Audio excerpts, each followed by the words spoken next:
అరుణ్ మన పార్టీకి సంబంధించిన ఎమ్మెల్సీ దళితుడు. ఈ నాయకులందరి మీద కూడా తప్పుడు కేసులే.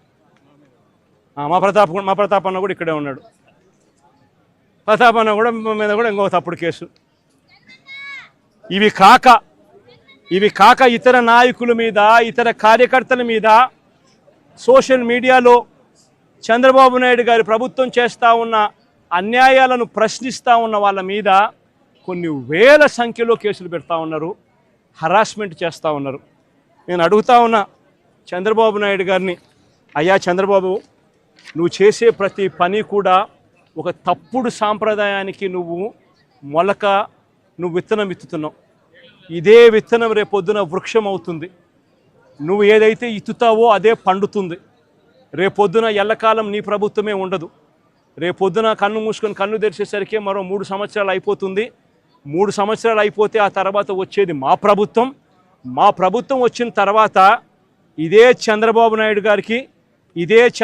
నాయుడు గారి అడుగులకు మడుగులెత్తిన ఈ పోలీస్ అధికారులకు ఎవరెవరైతే అన్యాయాలు చేశారో, ఎవరెవరైతే తప్పుడు పనులు చేశారో వాళ్ళందరిది కూడా లెక్క జమా తీస్తాం. వాళ్ళందరినీ కూడా చట్టం ముందర నిలబెడతాం. వాళ్ళందరినీ కూడా ఏదైతే మీరు విత్తనం విత్తారో అదే రేపొద్దున రెండింతలై మీకు తిరగబడితే మీ పరిస్థితి ఎలా ఉంటుందో మీ అందరికీ కూడా రేపొద్దున అర్థమయ్యేట్టుగా కూడా ఖచ్చితంగా రాబోయే రోజుల్లో జరుగుతుంది. ఇప్పటికైనా మేలుకో చంద్రబాబు అని చెప్తున్నా. ఇప్పటికైనా చంద్రబాబు తెలుసుకో అని చెప్తా ఉన్నా.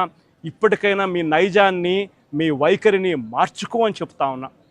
అలా చెయ్యకపోతే మాత్రం రేపొద్దున జరిగే పరిణామాలకు మాత్రం ఖచ్చితంగా బాధ్యత మీరే వహించవలసి వస్తుంది చంద్రబాబు నాయుడు గారిని. ఆయనకు అడుగులకు మడుగులు ఎత్తే ఈ అవినీతి అధికారులను వీళ్ళందరినీ కూడా హెచ్చరిస్తూ ఉన్నా. అధికారులు కొంతమంది అనుకుంటా ఉండొచ్చు, మేము రిటైర్ అయిపోతామనో, లేకపోతే విఆర్ఎస్ తీసుకొని పోతామనో, లేకపోతే ఇక్కడ నుంచి కనపడకుండా విదేశాలకు వెళ్ళిపోతామేమో అని చెప్పి అనుకుంటా ఉండొచ్చు. ప్రతి అధికారికి చెప్తా ఉన్నా, 7 సముద్రాలు అవుతారు.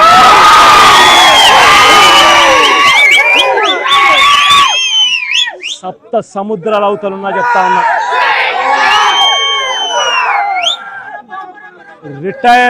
రిటైర్ అయి ఉన్నా కూడా చెప్తా ఉన్నా.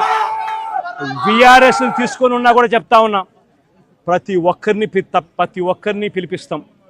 ప్రతి ఒక్కరిని కూడా పిలిపించి మీరు చేసిన ప్రతి పని కూడా చట్టం ముందర నిలబెట్టి మీ అందరికీ కూడా ఖచ్చితంగా శిక్ష పడేలా ఖచ్చితంగా అడుగులు పడతాయని మాత్రం ప్రతి ఒక్కరిని హెచ్చరిస్తా ఉన్నా.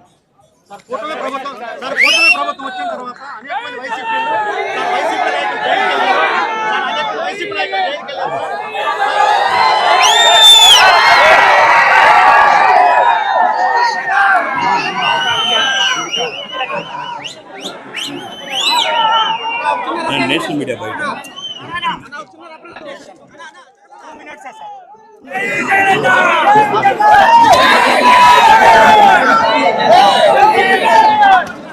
నానయ్య జైలు పోతే ఇచ్చినాడు. అయితే బండ్లు వస్తాయని అనుకుంటున్నారో, 2 వీలర్స్ వస్తాయని అనుకుంటున్నారో, రాకుండా చేసేందుకు ఏకంగా రోడ్లను తవ్విన అధ్వానమైన పరిస్థితి బహుశా ప్రపంచ చరిత్రలో ఏ రాజకీయ పార్టీకి ఉండదేమో, ఒక చంద్రబాబు నాయుడు గారి పార్టీకి తప్ప. నిజంగా ఒక ప్రతిపక్ష నాయకుడిని చూసి చంద్రబాబు నాయుడు ఇంతగా భయపడతా ఉన్నాడంటే నిజంగా చంద్రబాబు నాయుడు గారు ఎక్కడైనా బావి చూసుకొని దుంకాలి. ఒక ప్రతిపక్ష నాయకుడిని చూసి, ఒక ప్రతిపక్షాన్ని చూసి ఇంతగా భయపడి ఆయన వస్తున్నాడేమో, ఆయన వస్తూ ఉంటే అభిమానులను ఆపేదానికోసం అని చెప్పి, ఆయన వస్తూ ఉంటే ప్రజలను ఆపేందుకోసమని రోడ్లను కూడా తవ్విన చరిత్ర ఒక చంద్రబాబు నాయుడు గారికి మాత్రమే దక్కుతుంది.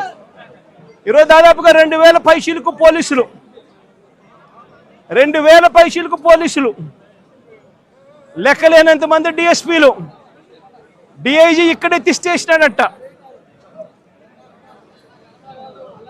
నాకు ఆశ్చర్యం అనిపించింది. అసలు వీళ్ళంతా కూడా నా సెక్యూరిటీ కోసం కాదు, వీళ్ళంతా జగన్ వస్తా ఉన్నాడు అని అంటే జగన్ను చూడడానికి అభిమానులు ఎవరైనా వస్తారేమో, ఆ అభిమానులను ఆపడం కోసం ఇంతమందిని ఉపయోగిస్తూ ఉన్నారు.